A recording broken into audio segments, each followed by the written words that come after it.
Late one quiet evening, as little Oliver, just 6 months old and paralyzed from the waist down, lay sound asleep in his crib, his parents were oblivious to what was about to unfold.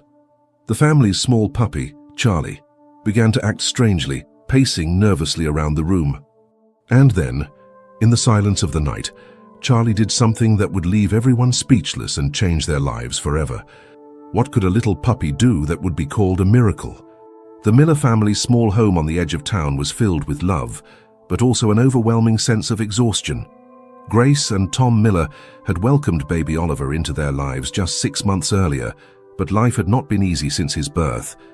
Oliver was born with a rare condition that left him paralyzed from the waist down, requiring constant care and attention. The couple, while deeply in love with their son, often found themselves questioning if they were doing enough for him. Their days were a blur of doctor appointments, therapy sessions, and sleepless nights. Grace, a dedicated nurse, had taken a leave of absence to focus on Oliver's needs, while Tom, a software engineer, worked long hours from home to support the family. Despite their challenges, they tried to keep their spirits high, often finding comfort in the small joys that life offered, like the playful antics of their new puppy, Charlie. Charlie was a scrappy little mutt they had found abandoned in their backyard one crisp morning. Grace had insisted on keeping him, believing that his lively spirit would bring a sense of normalcy to their chaotic lives. And she was right. Charlie quickly became a source of laughter and comfort, forming a unique bond with baby Oliver. He would often lie beside Oliver's crib, his little tail wagging as he watched over him protectively. One particular night, the household was unusually quiet.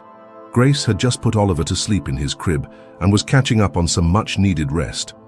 Tom, exhausted from a long day of work, had dozed off on the couch. In the nursery, the soft glow of a nightlight illuminated Oliver's peaceful face as he slept soundly. Charlie, however, seemed restless.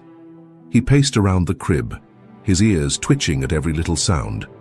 Then, without warning, he let out a soft whine, his body tense with an energy Grace and Tom had never seen before. Something was off. What happened next would defy explanation. In the stillness of that night, Charlie's instincts kicked in, leading him to act in a way that would not only save Oliver's life, but also leave the Millers questioning if miracles were real. The next morning began like any other in the Miller household. Grace, still groggy from her interrupted sleep, shuffled into Oliver's nursery to check on him. She found Charlie curled up beside the crib, his eyes open and watchful, as if he had been on guard all night. Grace smiled at the sight. Charlie had quickly become Oliver's little protector, rarely leaving his side. But as Grace leaned over to pick up her son, her smile faded. Something was off.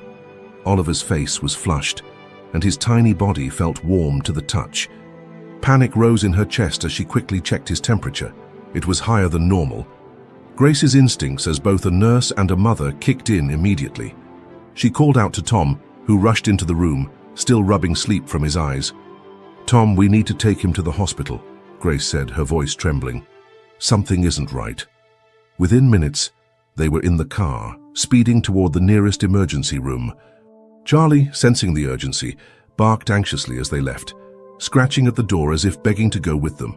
At the hospital, doctors and nurses swarmed around Oliver, running tests and taking vitals.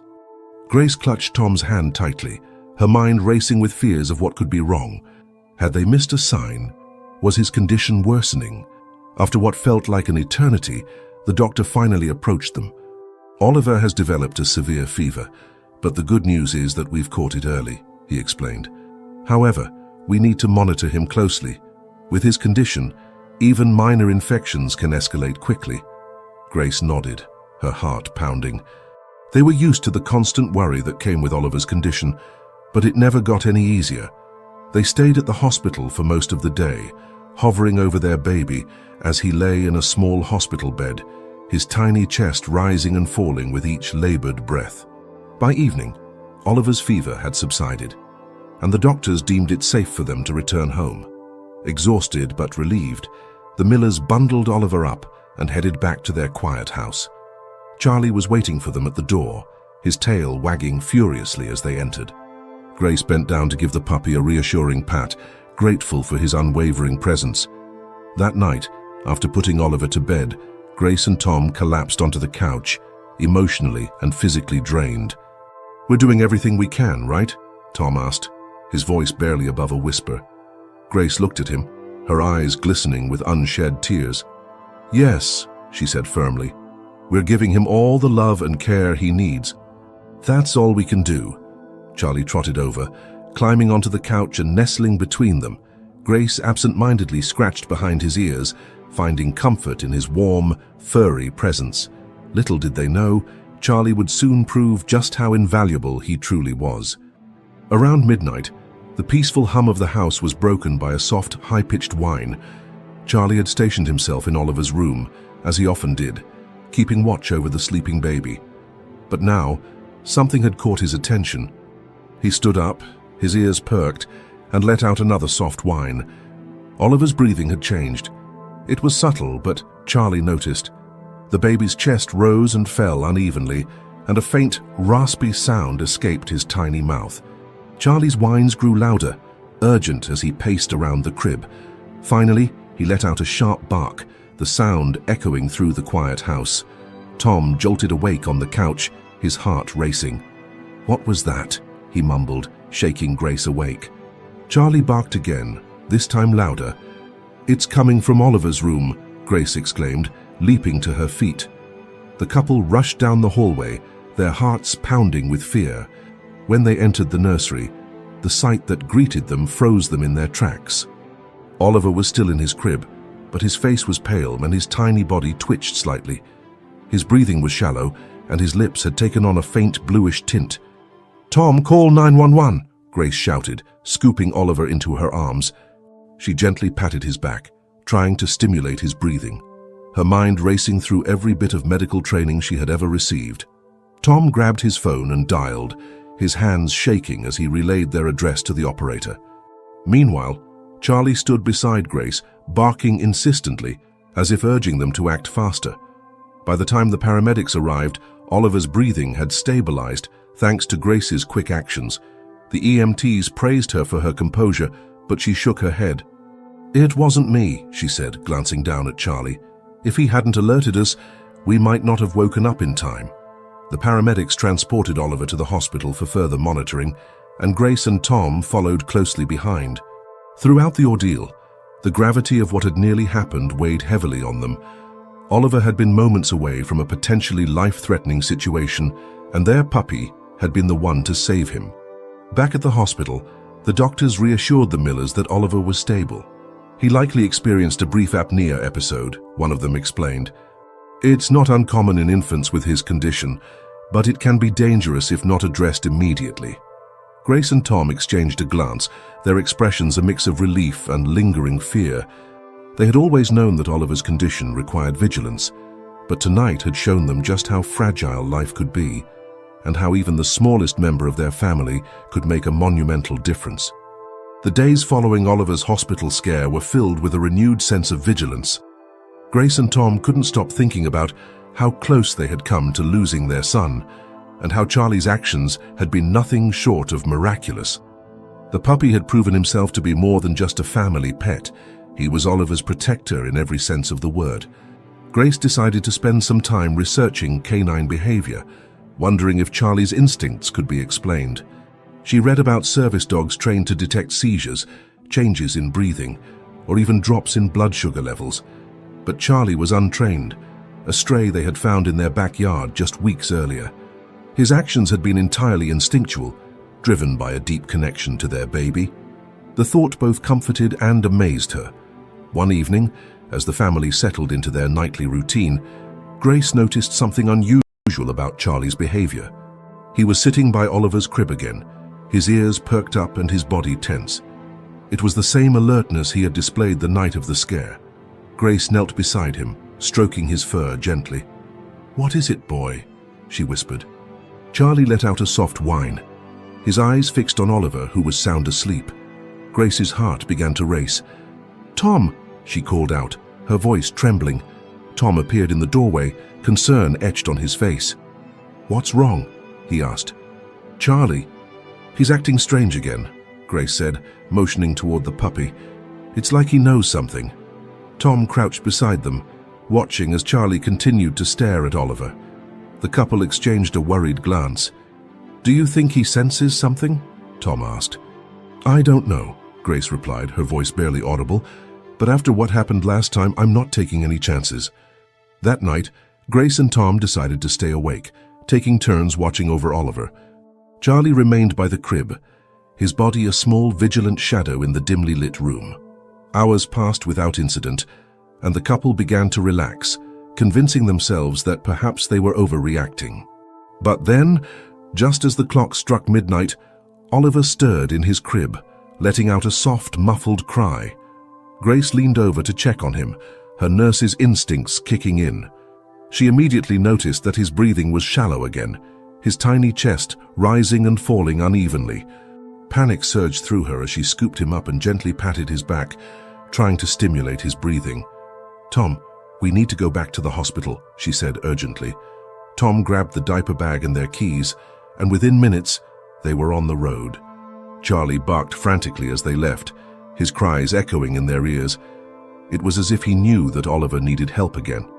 At the hospital, the doctors conducted a series of tests to determine what was causing Oliver's recurring episodes. Grace and Tom waited anxiously, their minds racing with worst-case scenarios. Charlie's alert behavior had given them just enough warning to act quickly, but they couldn't keep living in constant fear of the next scare. After several hours, the pediatric specialist approached them, holding a clipboard with the test results. "We've identified the issue," he began, his tone reassuring. "Oliver has a condition called central apnea. It's a rare condition where the brain occasionally forgets to send signals to the muscles that control breathing. It's not uncommon in infants with neurological conditions." Grace felt a mix of relief and concern. At least they had an answer now, but the diagnosis was another reminder of the challenges Oliver would face as he grew up. The doctor continued, "The good news is that it's manageable. We'll provide you with a monitor that tracks his breathing and alerts you if there's an issue. It will give you peace of mind and help you act quickly if something happens." Tom nodded, his hand gripping Grace's tightly. "Thank you," he said, his voice filled with gratitude. Back at home, the Millers set up the breathing monitor in Oliver's nursery, grateful for the extra layer of security it provided. But despite the new equipment, Charlie remained as vigilant as ever, refusing to leave Oliver's side. It was as if the little dog had taken it upon himself to be an additional safeguard, his instincts sharper than any machine. The couple began to notice other remarkable things about Charlie. He seemed to have an almost uncanny ability to sense Oliver's needs, often alerting Grace and Tom before the monitor even registered an issue. One afternoon, as Grace was preparing lunch, Charlie barked insistently from the nursery. She rushed in to find Oliver lying awkwardly in his crib, his leg caught between the slats. He wasn't crying, but the uncomfortable position could have led to injury if Charlie hadn't alerted her. "Good boy, Charlie," Grace said, scooping the puppy into her arms. "You're our little guardian angel." Word of Charlie's heroics began to spread among friends and family. Grace's sister, a veterinarian, was particularly intrigued. "You should consider having him evaluated," she suggested during a visit. "He might have the potential to be a certified service dog. He's already halfway there with those instincts of his." The idea planted a seed in Grace's mind. Could Charlie's natural abilities be honed to provide even greater support for Oliver? The thought of their puppy becoming a trained service dog filled her with hope, a glimmer of light in the often overwhelming reality of their lives. As the days turned into weeks, the Millers settled into a new rhythm. The breathing monitor provided reassurance, but it was Charlie's unwavering presence that truly gave them peace of mind. Every bark, every whine, every wag of his tail seemed to say, "I'm here. I've got this." Little did they know, Charlie's role in their lives was only just beginning to unfold. His bond with Oliver would deepen in ways they couldn't yet imagine, and his actions would soon lead to a moment that would leave them and everyone who heard their story in awe. A crisp autumn morning bathed the Miller household in soft, golden light. Grace stood at the kitchen counter, sipping her coffee as she watched Tom play with Charlie in the backyard. Oliver was napping peacefully in his crib, and for the first time in weeks, the house felt calm. Despite the challenges of Oliver's condition, The family had begun to find their footing, relying on the new breathing monitor and, of course, Charlie's ever-watchful presence. It was on this quiet morning that the unexpected occurred. Charlie, who had been playfully chasing a ball Tom tossed, suddenly froze mid-stride. His ears perked, his nose twitched, and he let out a low, guttural growl that startled Tom. "What is it, boy?" Tom asked, stepping toward the puppy. But Charlie darted past him, his small frame rigid with tension. Grace, hearing the commotion, stepped outside. "What's going on?" she asked, concern etched on her face. "I don't know," Tom replied, watching as Charlie trotted toward the front yard, his growl intensifying. It wasn't like him to act this way.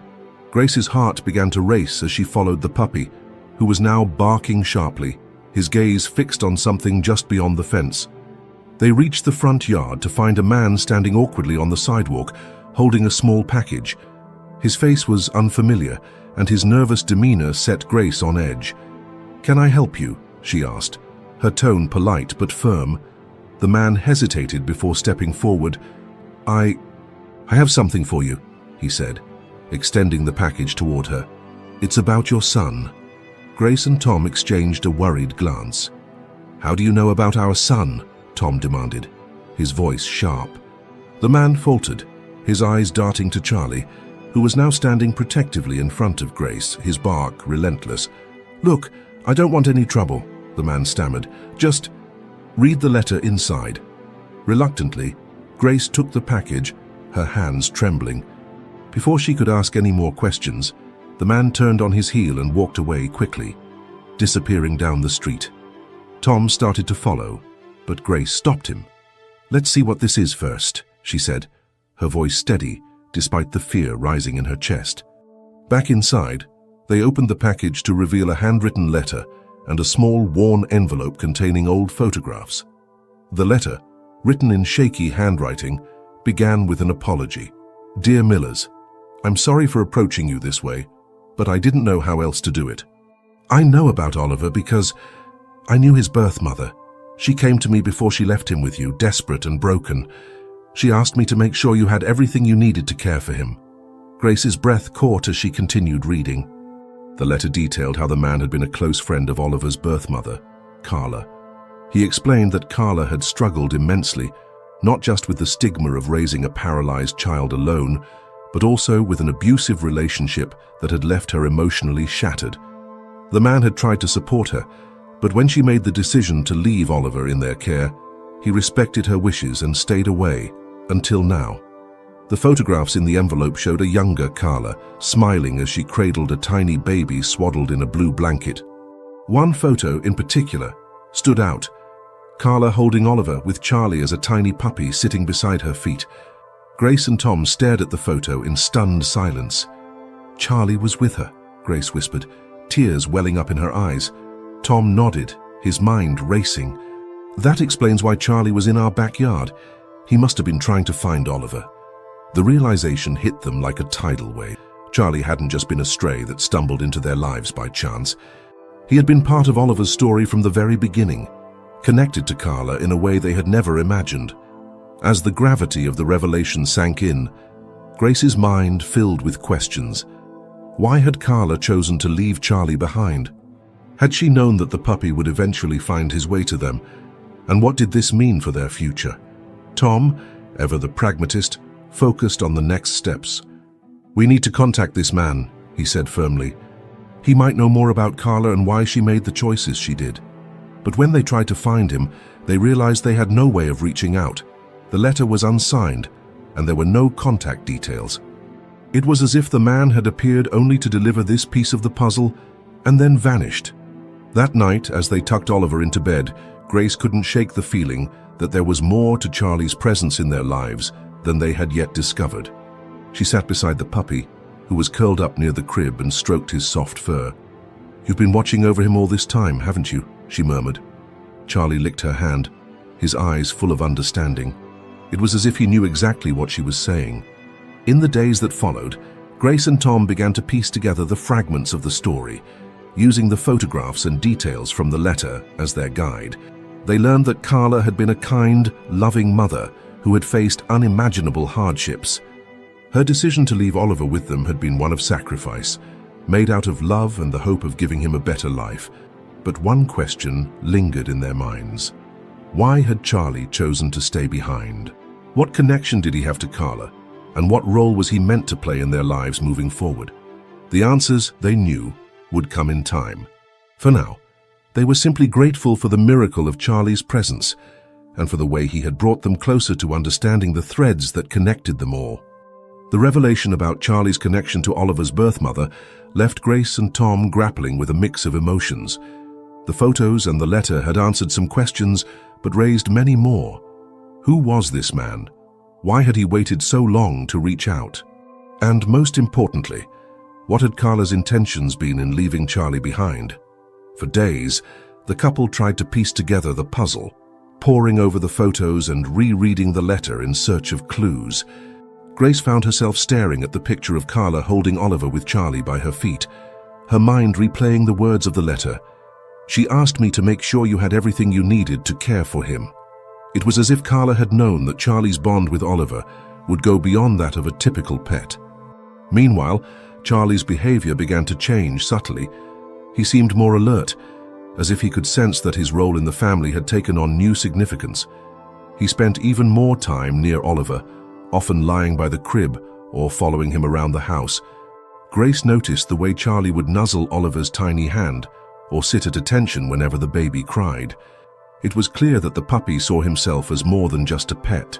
He was a protector, a guardian, and perhaps even a reminder of Carla's love. "Do you think he remembers her?" Grace asked Tom one evening as they watched Charlie playing gently with Oliver on the living room floor. Tom nodded thoughtfully.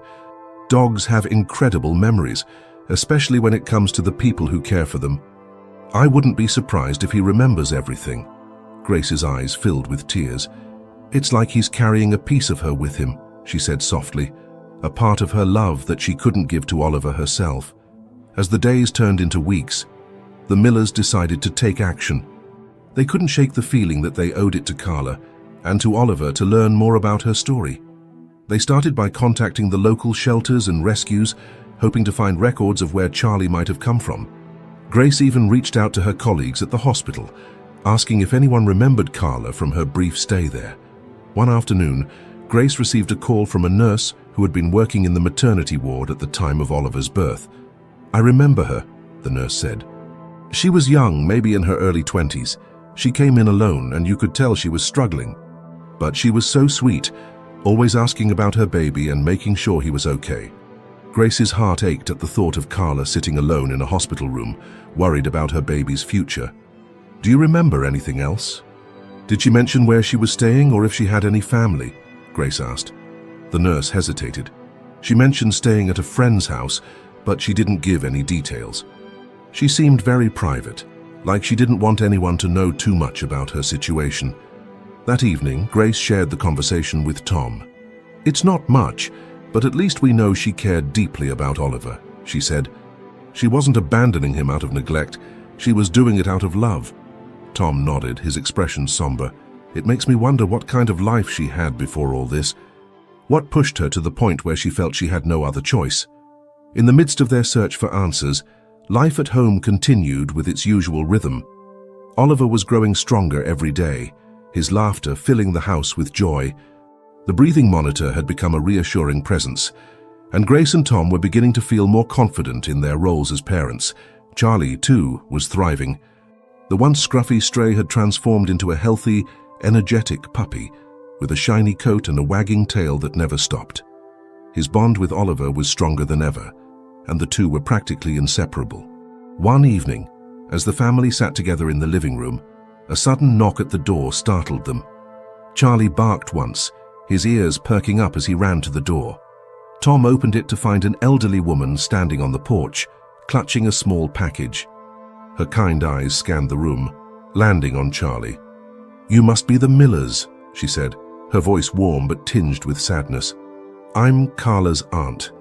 The woman, whose name was Margaret, explained that she had raised Carla after her parents passed away. "Carla was always so full of life," Margaret said, her voice trembling. "But when she found out about Oliver's condition, it broke her. She felt like she had failed him somehow. Margaret handed Grace the package, which contained more photos of Carla and Oliver, as well as a small notebook filled with Carla's handwritten notes. "She wanted you to have this," Margaret said. "She told me that if anything happened to her, you were the only ones she trusted." Grace and Tom sat in stunned silence as they flipped through the notebook.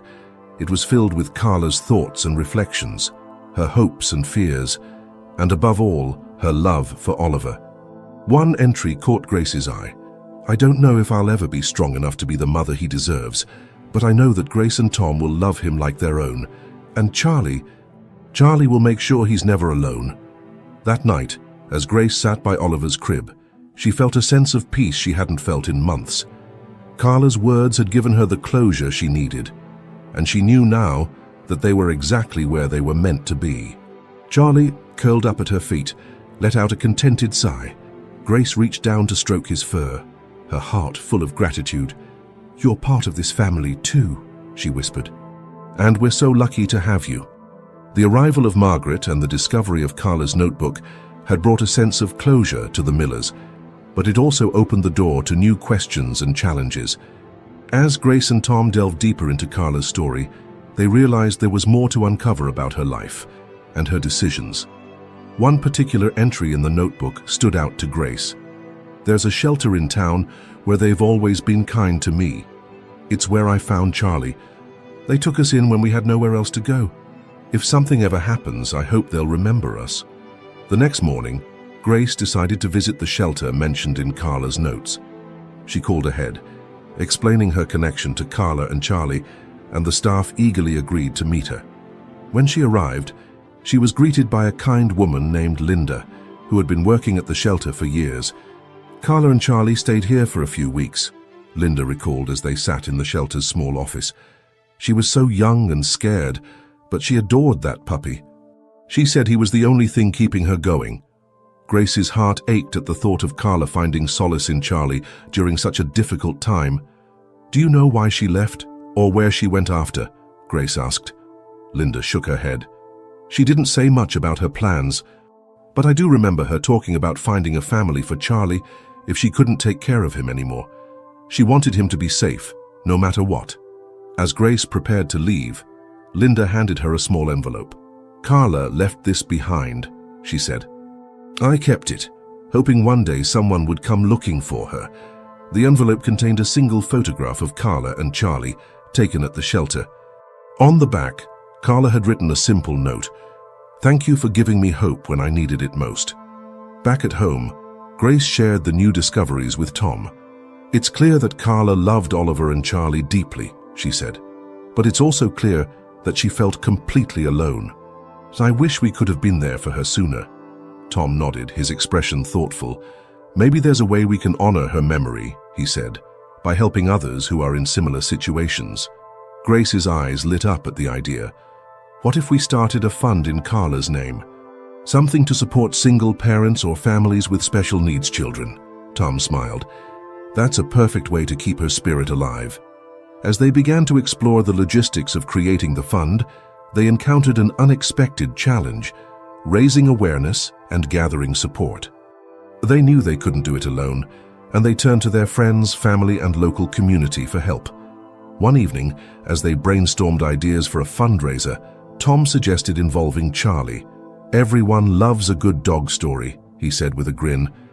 "Let's share Charlie's journey and show people how much he's changed our lives." Grace loved the idea, and they quickly got to work creating a social media campaign featuring photos and videos of Charlie and Oliver. They shared the story of how Charlie had been a part of Carla's life and how he had become an integral part of their family. The response was overwhelming. Within days, their post had gone viral, with people from all over the world sharing their story and offering words of encouragement. Donations poured in, and the fund quickly gained momentum. One comment, in particular, caught Grace's attention. "I knew Carla. She was my neighbor for a while. She used to talk about wanting to give her son the best life possible. She would be so proud of what you're doing." As the fundraiser grew, the Millers began to notice subtle changes in Charlie's behavior. He seemed more energetic and playful, as if he could sense the positivity surrounding their efforts. Oliver, too, was thriving, his laughter filling the house as he and Charlie played together. But amidst the joy, there were still moments of uncertainty. One evening, as Grace rocked Oliver to sleep, she couldn't shake the feeling that Carla's story wasn't entirely over. "What if there's more we don't know?" she asked Tom later that night. "What if there's someone else out there who loved her and wants to know what happened?" Tom placed a reassuring hand on her shoulder. "Then we'll keep looking," he said. "For now, let's focus on what we can do for Oliver. And for Charlie." The next day, they received an unexpected visit from a journalist who had heard about their fundraiser. "I'd love to write a feature on your story," the journalist said. "It could inspire so many people." Grace and Tom hesitated at first, unsure about opening their lives to public scrutiny, but as they considered the potential impact, they realized it was an opportunity to reach even more people. The article, titled "From Stray to Savior: How a Puppy Changed One Family's Life," was published in a local newspaper and quickly gained national attention. People from all walks of life reached out, sharing their own stories of resilience and hope. Through it all, Charlie remained a constant source of comfort and joy. One afternoon, as Grace watched Oliver toddle around the backyard with Charlie by his side, she felt a profound sense of gratitude. "We're so lucky to have him," she said softly. "He's more than just a dog. He's a reminder of everything Carla wanted for Oliver." Tom nodded, wrapping an arm around her. "And he's a reminder that even in the darkest times, there's always a light." As the fundraiser gained traction, the Millers found themselves juggling their growing responsibilities with the emotional weight of Carla's story. Grace, in particular, felt torn between her desire to honor Carla's memory and her uncertainty about how much of Carla's life they should reveal to the public. One evening, as Grace sat in the nursery with Oliver asleep in her arms, Tom joined her, holding a folder filled with messages from donors and supporters. "People are asking about Carla's story," he said gently. "Some want to know more about her life, her struggles. They think it could inspire others." Grace frowned, her gaze fixed on Oliver's peaceful face. "I want to share her story, but I don't want it to feel exploitative," she said. "She was so private. What if we're crossing a line?" Tom nodded thoughtfully. "Maybe we don't need to share every detail," he said. "We can focus on her love for Oliver and her strength in making such a difficult decision. That's what matters most." The couple decided to consult Margaret, Carla's aunt, who had become a supportive presence in their lives. Over tea in the Millers' cozy kitchen, Grace shared their concerns. Carla was a private person, Margaret agreed, but she also wanted Oliver to have the best life possible. "If sharing her story can help others and keep her memory alive, I think she would have wanted that." Encouraged by Margaret's words, Grace and Tom carefully crafted a narrative that highlighted Carla's courage and love without delving into the more painful aspects of her past. They shared their draft with Margaret, who approved it with a tearful smile. As the story was shared more widely, the Millers began receiving messages from single parents, foster families, and even former adoptees who found hope and encouragement in Carla's journey. Grace and Tom were touched by the outpouring of support, but they also felt the weight of the responsibility they had taken on. One message, in particular, stood out. "I was in a similar situation to Carla. I had to make the heartbreaking decision to give my child up for adoption. Reading your story has given me hope that he's living a good life. Thank you for sharing." Grace read the message aloud to Tom, her voice breaking with emotion. "It's incredible to think that Carla's story is helping others," she said, "but it's also a reminder of how many people are struggling." Meanwhile, Charlie's role in the family continued to evolve. He seemed to sense the emotional weight of the moment, often lying quietly by Grace's feet as she read messages from supporters or worked on plans for the fund. At other times, he would nudge her hand with his nose or place a paw on her lap, as if to say, "I'm here for you." One afternoon, as Grace sat in the living room organizing fundraiser details, Charlie suddenly ran to the front door and barked. Grace opened the door to find a young woman standing on the porch, her eyes filled with tears. "I'm sorry to bother you," the woman said, her voice trembling. "I saw your story online, and I felt like I had to come. My name is Emily, and I knew Carla." Emily explained that she had met Carla at the shelter where she had stayed with Charlie. "We became friends," Emily said, her hands clasped tightly in her lap.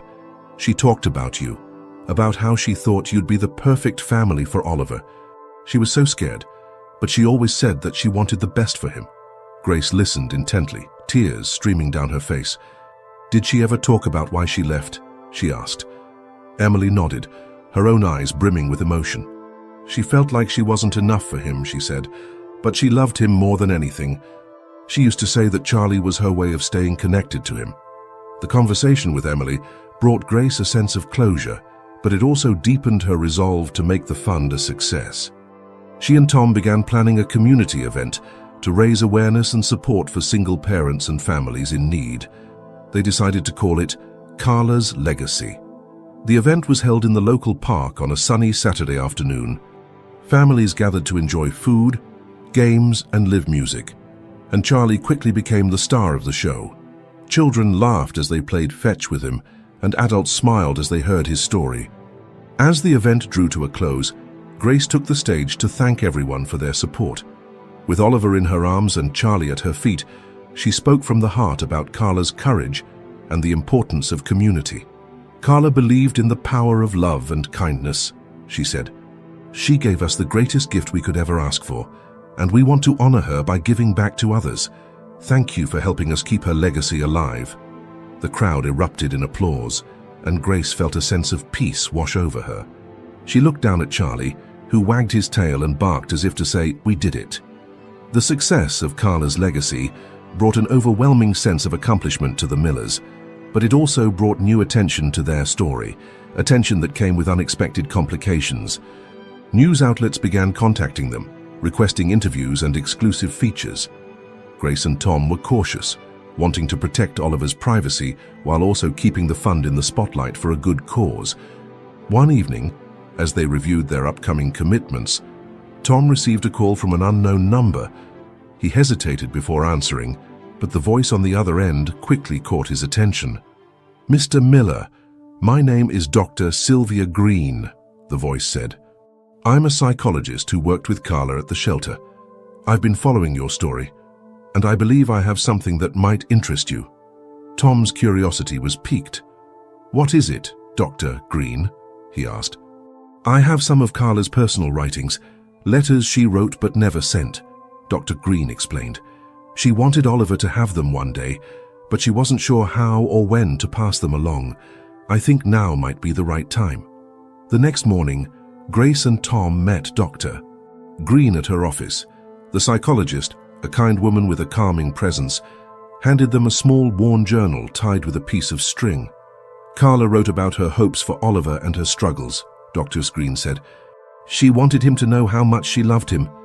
Grace's hands trembled as she untied the string and opened the journal. The first page bore a simple inscription, "To my son, Oliver.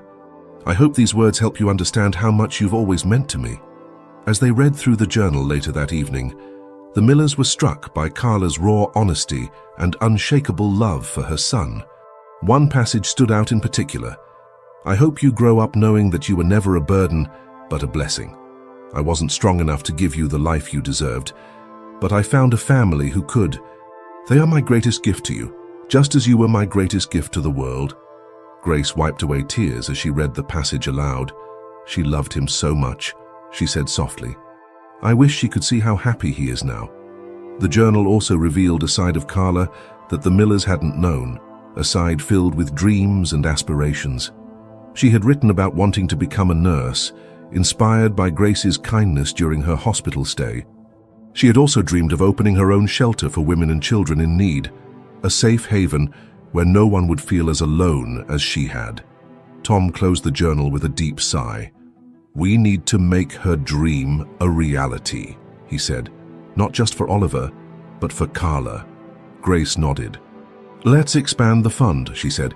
"We can use it to support shelters and programs that help single parents and children." As they began planning the next phase of Carla's legacy, a new challenge emerged.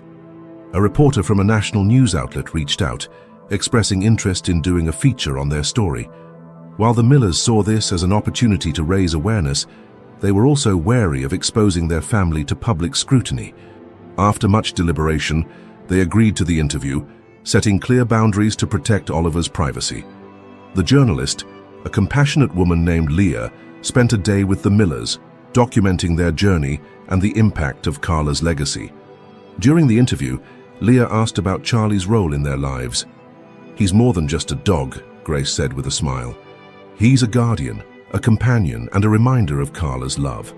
Leah's article, titled "From Struggle to Strength: How a Family Turned Tragedy into Hope," was published a week later. It garnered widespread attention, bringing an influx of donations to Carla's legacy. But with the newfound support came an unexpected twist. One afternoon, as Grace was organizing donation records, she received a letter in the mail. The envelope was plain and unmarked, but the contents left her stunned. Inside was a handwritten note that read, "Carla was brave to leave Oliver with you, but there's more to her story than you know. If you want the truth, meet me at the shelter where she stayed." The note was unsigned, and Grace couldn't shake the uneasy feeling it gave her. She showed it to Tom, who shared her concerns but also felt they couldn't ignore it. The next day, they visited the shelter together. Linda, the staff member who had helped them before, was surprised to see them again. When Grace explained the note, Linda's expression turned serious. "I don't know who sent this," Linda said, "but Carla did mention that she was worried about someone from her past finding her. She didn't go into details, but it seemed like she was running from something or someone." The revelation added a layer of mystery to Carla's story. Who was she running from? And why had someone chosen now to reveal this information? As Grace and Tom left the shelter, they couldn't shake the feeling that their journey with Carla's legacy was far from over. The anonymous note left Grace and Tom on edge. Who would send such a message, and why now? Grace couldn't stop replaying the words in her mind. "There's more to her story than you know." The statement felt ominous yet intriguing, as if it were leading them to uncover a part of Carla's life that had remained hidden. The next morning, Tom suggested taking a cautious approach. "We should involve Linda," he said. "She knows the shelter staff and might be able to give us more context about Carla's time there." Grace agreed, and they returned to the shelter that afternoon. Linda, already aware of their concerns, had done some digging of her own. "There's one person Carla was particularly close to here," Linda said. "A woman named Rachel. They often talked late into the night. Rachel might know more about what Carla was going through." Linda helped arrange a meeting with Rachel, who was now living in transitional housing provided by the shelter.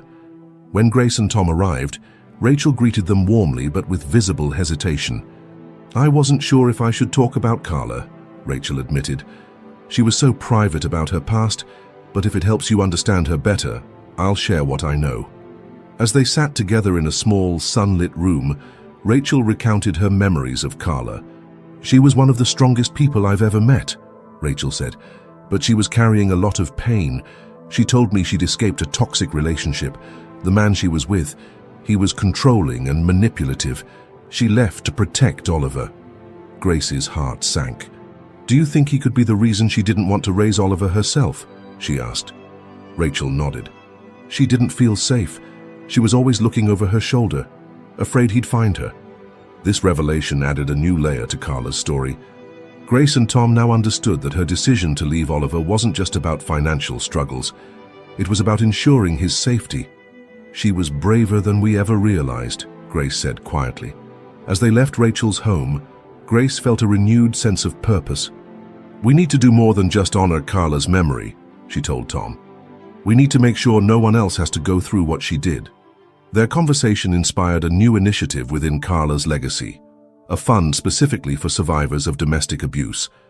They reached out to local organizations and began building partnerships to provide resources for women and children in need. The response was overwhelming.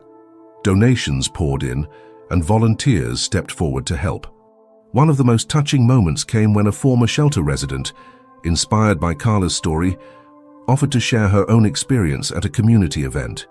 Her bravery moved the audience to tears and reinforced the importance of the fund. Meanwhile, Charlie's bond with Oliver continued to grow.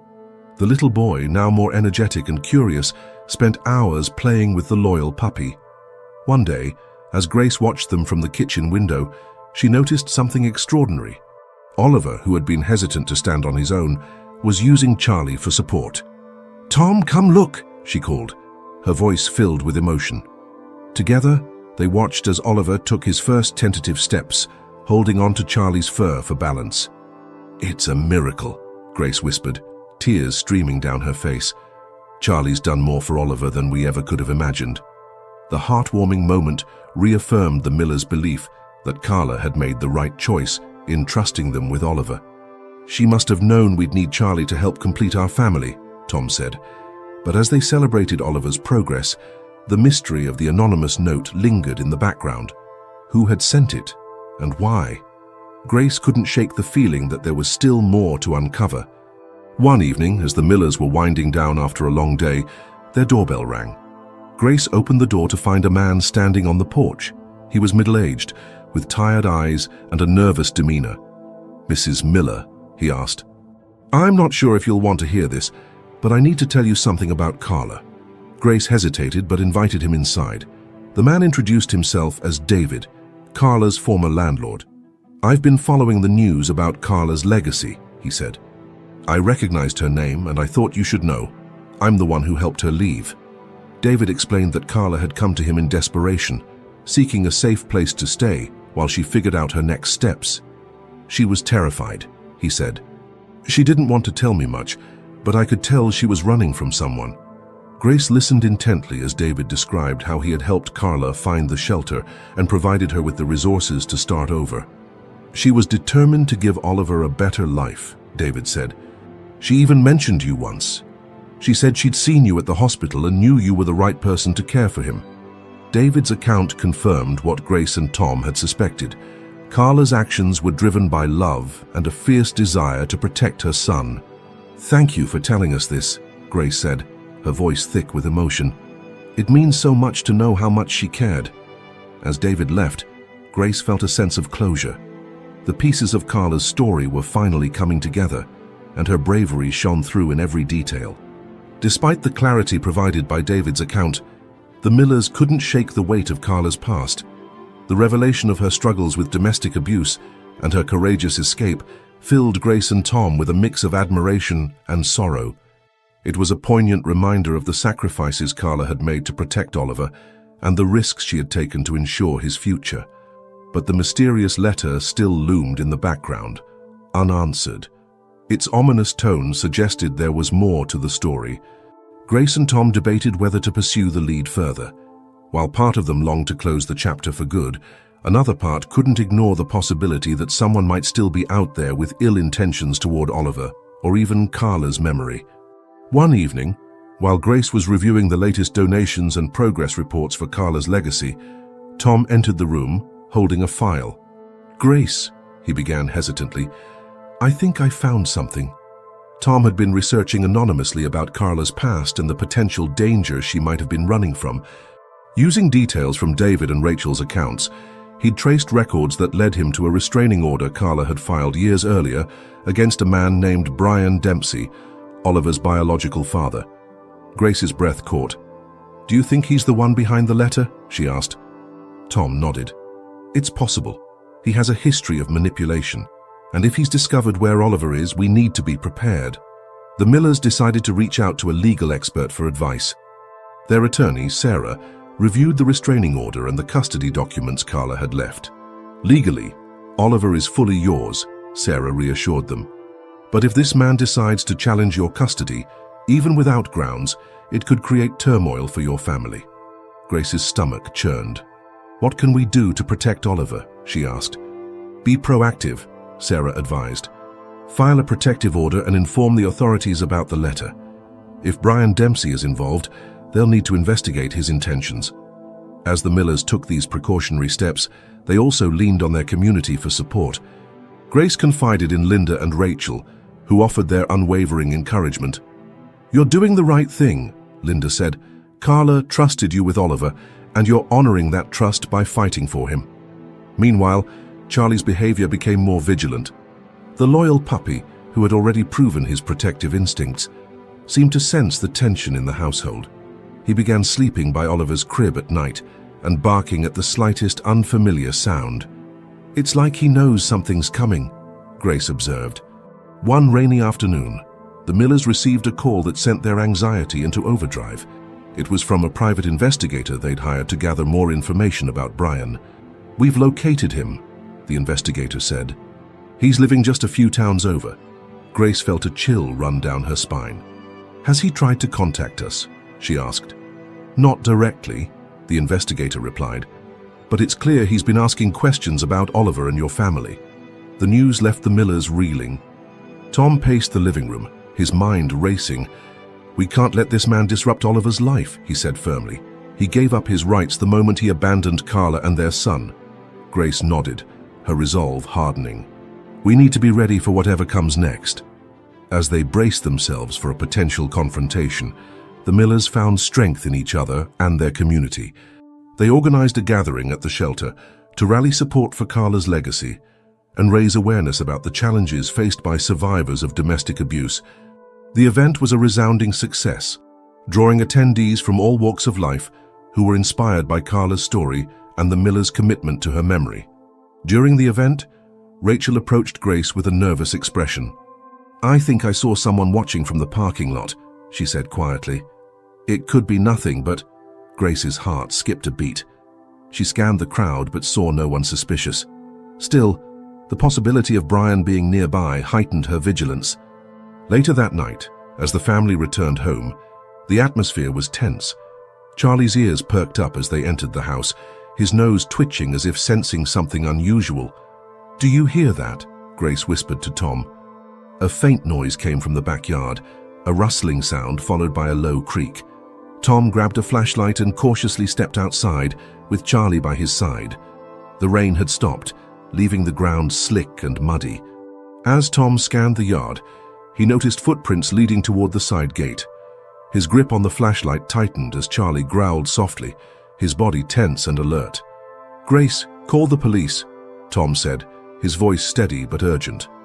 Inside, Grace dialed 911, her hands trembling. She kept Oliver close, her heart pounding as she waited for the authorities to arrive. Outside, Tom and Charlie followed the trail of footprints to the edge of the property, where they found a piece of torn fabric caught on the fence. When the police arrived, they conducted a thorough search but found no sign of an intruder. Whoever it was, they're gone now, the officer said. But we'll increase patrols in the area to keep an eye out. The incident left the Millers shaken, but more determined than ever to protect their family. Grace looked at Oliver, who was blissfully unaware of the danger that had crept so close to their home. We won't let anything happen to you, she whispered, holding him tightly. As they prepared for bed that night, Tom placed the torn fabric in a plastic bag, intending to have it analyzed for fingerprints. Charlie curled up by the crib, his watchful eyes scanning the room. The next morning, Grace and Tom sat at the kitchen table, reviewing their options. The torn fabric from the fence sat in a sealed plastic bag on the counter, a stark reminder of the potential threat. This can't just be a coincidence, Grace said, her voice steady but resolute. If Brian is lurking around, we need to confront this head-on. Tom nodded, his expression serious. But we need to be smart about it. We can't let him manipulate the situation or put Oliver in danger. That afternoon, the private investigator called with an update. The fabric you found matches the description of a jacket Brian has been seen wearing, he explained. It's likely he's been trying to get close, either to see Oliver or intimidate you. Grace felt a shiver run down her spine. Do we have enough to involve the authorities? Yes, the investigator replied. I've already provided the police with evidence of his recent behavior and his past restraining order. They're preparing to issue a warrant to question him. The Millers took every precaution in the following days. They installed security cameras around the property and coordinated with the police for regular patrols. Grace also reached out to their attorney, Sarah, who advised them to file a restraining order against Brian to establish additional legal protection. But as days passed, the tension in the household grew. Charlie remained hyper-vigilant, barking at every sound and pacing restlessly at night. He knows something's not right, Tom said, watching the puppy as he stood by the front window, his ears perked. One evening, as the family prepared for dinner, the doorbell rang. Grace and Tom exchanged a wary glance. Were we expecting anyone? Grace asked, scooping Oliver into her arms. Tom shook his head. Stay here, he said, moving cautiously toward the door. Charlie followed closely, his low growl rumbling in his throat. When Tom opened the door, he froze. Standing on the porch was Brian Dempsey, his hands stuffed into the pockets of a weathered jacket.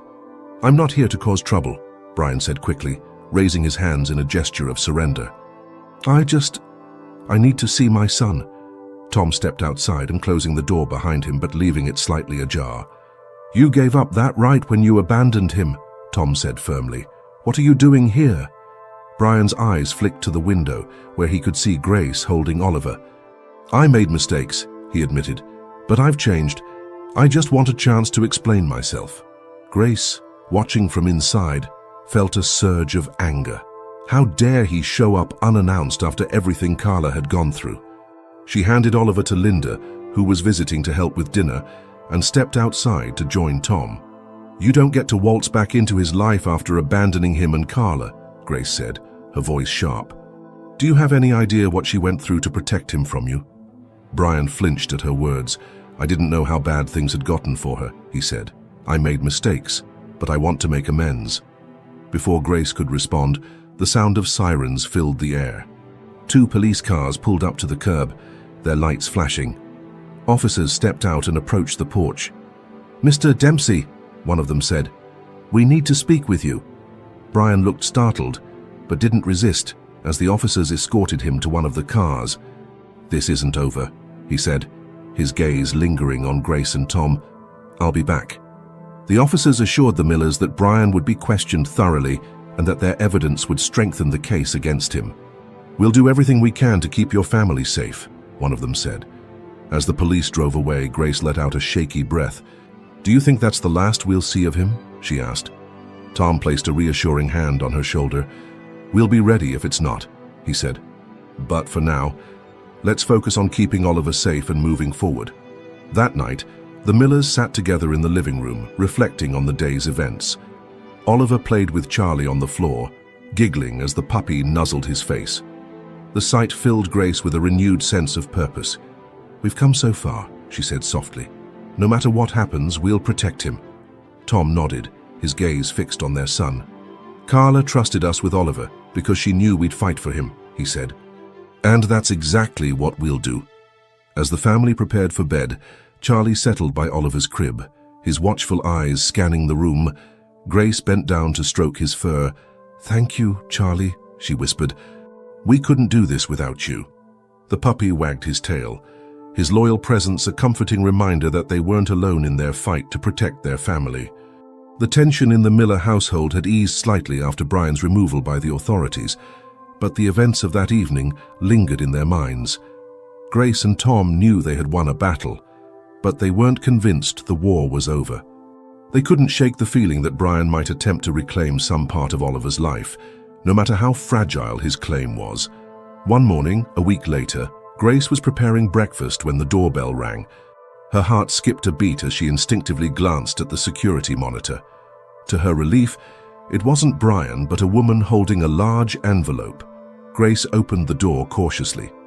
"Mrs. Miller?" the woman asked with a kind smile. "I'm a social worker assigned to review Oliver's custody situation." Grace's stomach twisted. "Custody situation?" she asked. "What do you mean?" The social worker explained that Brian had formally requested a review of the adoption, citing changed circumstances and a desire to be involved in Oliver's life. "It doesn't mean anything will change," she added quickly, seeing Grace's alarmed expression, "but we're required to investigate his claims." Tom joined Grace in the living room, where they sat with the social worker to discuss the situation. Charlie curled up at their feet, his presence a quiet comfort. "We've done everything to provide a loving and stable home for Oliver," Tom said firmly. "He's our son in every way that matters." The social worker nodded. "And that's evident from my initial observations. But we'll need to follow the legal process, which includes evaluating Mr. Dempsey's current circumstances." Over the following weeks, the Millers worked tirelessly to gather evidence supporting their case. They compiled photos, medical records, and testimonies from friends and neighbors who had witnessed their unwavering dedication to Oliver's well-being. Grace also wrote a heartfelt letter, detailing Carla's final wishes and the deep bond they had formed with Oliver since his arrival. Meanwhile, Charlie's protective instincts intensified. He followed Oliver everywhere, always staying close as if sensing the family's heightened anxiety. One night, as Grace sat by Oliver's crib, she noticed Charlie staring intently at the window. When she approached, she saw nothing unusual, but Charlie's low growl sent a chill down her spine. The court date arrived on a grey morning, the sky heavy with clouds that mirrored the miller's apprehension. Grace and Tom walked into the courthouse hand in hand, with Oliver nestled in Grace's arms and Charlie by their side. The court had granted special permission for the puppy to attend, recognizing his role in Oliver's life. Inside the courtroom, Brian sat with his lawyer, looking polished and composed. It was a stark contrast to the man who had appeared on their doorstep weeks earlier. His lawyer argued that Brian had made significant changes in his life and deserved the chance to be part of his son's upbringing. When it was Grace's turn to speak, she stood with quiet determination. "This isn't just about who has the legal right to Oliver," she said, her voice steady despite the emotion welling up inside her. "It's about what's best for him. Brian abandoned him when he needed him most. My husband and I have given him the love, stability, and care he deserves. We are his parents, and we will fight to protect him." The judge listened attentively, taking notes as Grace spoke. Tom followed, adding his perspective and emphasizing the steps they had taken to create a safe and nurturing environment for Oliver. As the proceedings continued, a dramatic twist unfolded. The miller's attorney presented evidence from the private investigator, revealing that Brian's financial and personal stability was far less secure than he had claimed. Furthermore, the investigator uncovered proof that Brian had been in contact with known associates involved in illegal activities.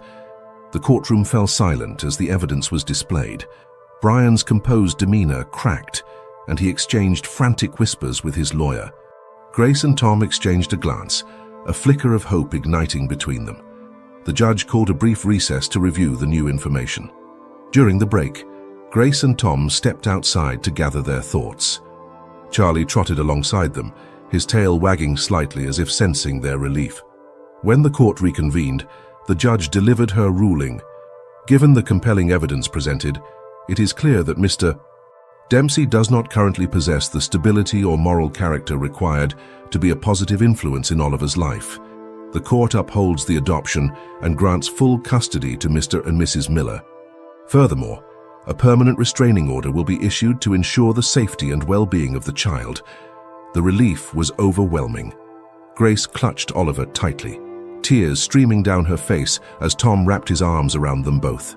Charlie barked joyfully, his tail wagging furiously as if celebrating the victory with them. As they left the courthouse, a reporter approached, asking for a comment. Grace paused, her voice steady and filled with gratitude. "This isn't just a victory for our family. It's a reminder that love, dedication, and doing what's right will always prevail." That evening, the Millers returned home to a warm welcome from their friends and neighbors who had gathered to celebrate the outcome. Linda and Rachel hugged Grace tightly, while Oliver toddled around with Charlie at his heels. The little boy's laughter filled the room, a sound that reminded everyone of the resilience of love and family. Later, as the house grew quiet, Grace and Tom sat on the couch, watching Oliver and Charlie sleep peacefully. "We did it," Grace said softly, her hand resting on Tom's. "We kept our family together." Tom nodded, his gaze fixed on their son. "And we always will." The days following the court's decision felt like a new beginning for the Miller family. The weight of uncertainty had lifted, replaced by a sense of security and gratitude. Their home, once filled with tension and unease, now radiated warmth and hope. Grace stood in the kitchen one sunny morning, watching Oliver play in the backyard with Charlie. The puppy, as energetic as ever, chased Oliver in circles, his tail wagging enthusiastically. Oliver's laughter echoed through the yard, a sound so pure and joyful that it brought tears to Grace's eyes. "Look at them," she said, turning to Tom, who was sipping his coffee at the table. "It's like they're meant to be together." Tom smiled, his gaze following hers. "They are. Charlie's been Oliver's protector from the start. He's not just a pet, he's family." Later that afternoon, Grace decided to write a letter to Carla, Oliver's birth mother. She hadn't heard from her since receiving Oliver, but she felt compelled to share how far their journey had come.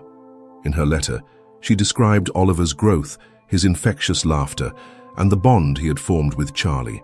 She expressed her gratitude for the trust Carla had placed in them and assured her that Oliver was loved and cherished beyond measure. As she sealed the envelope, Grace felt a sense of closure. While Carla's role in Oliver's life might remain distant, her decision had paved the way for the family they had built. One evening, as the family gathered in the living room, Tom brought out a photo album he had been working on. "I thought it was time we started documenting our journey," he said, opening it to the first page. Inside were photos of Oliver's milestones, his first steps, his birthday celebration, and candid moments with Charlie. Grace laughed as she flipped through the pages, pointing out silly expressions and heartwarming snapshots. As they turned the final page, Tom revealed a surprise. "There's one more addition," he said, handing Grace a small, framed certificate. It was Charlie's official service dog certification. "He's earned it," Tom said with a grin. "He's not just Oliver's companion, he's his guardian." Grace hugged him tightly, overwhelmed by the gesture. "He's the best guardian anyone could ask for." With their lives returning to normal, Grace and Tom focused on their future as a family. They made plans to renovate the backyard, creating a safe and fun space for Oliver and Charlie to play. They also started discussing ways to give back to their community, inspired by the support they had received during their journey. One idea stood out: establishing a local program to connect families with rescue animals. "There are so many Charlies out there waiting for a home," Grace said. "If we can help even one family find their perfect companion, it'll be worth it." Tom nodded in agreement. "And we can share our story to show how much love and loyalty a rescue animal can bring." As the months passed, the Miller family continued to thrive. Oliver grew stronger and more independent, his laughter filling every corner of their home. Charlie remained by his side, ever watchful and devoted. The bond between them only deepened, a testament to the power of unconditional love. One summer evening, as the sun set over their backyard, the family sat together on a picnic blanket, watching the sky turn shades of orange and pink. Oliver leaned against Charlie, his tiny hand resting on the puppy's fur. "Love you, Charlie," he said softly, his words carrying the innocence and sincerity of a child. Grace and Tom exchanged a smile, their hearts full. They had faced challenges and uncertainties, but they had emerged stronger, united by their love for each other and their commitment to their family. As the scene faded into the twilight, Grace looked at Tom and said, "You know, if someone had told me a year ago that a tiny puppy and a little boy would change our lives forever, I wouldn't have believed them." Tom chuckled. "Life has a funny way of surprising us, doesn't it?" Grace nodded, her gaze drifting to Oliver and Charlie. "But I wouldn't have it any other way." This heartwarming journey reminds us of the incredible impact animals can have on our lives. Have you ever experienced a bond as special as Oliver and Charlie's? Share your stories in the comments below. We'd love to hear them. And if this story touched your heart, please like this video, subscribe to our channel, and join us for more unforgettable tales. Together, let's celebrate the power of love, loyalty, and family. Thank you for watching, and we'll see you in the next video.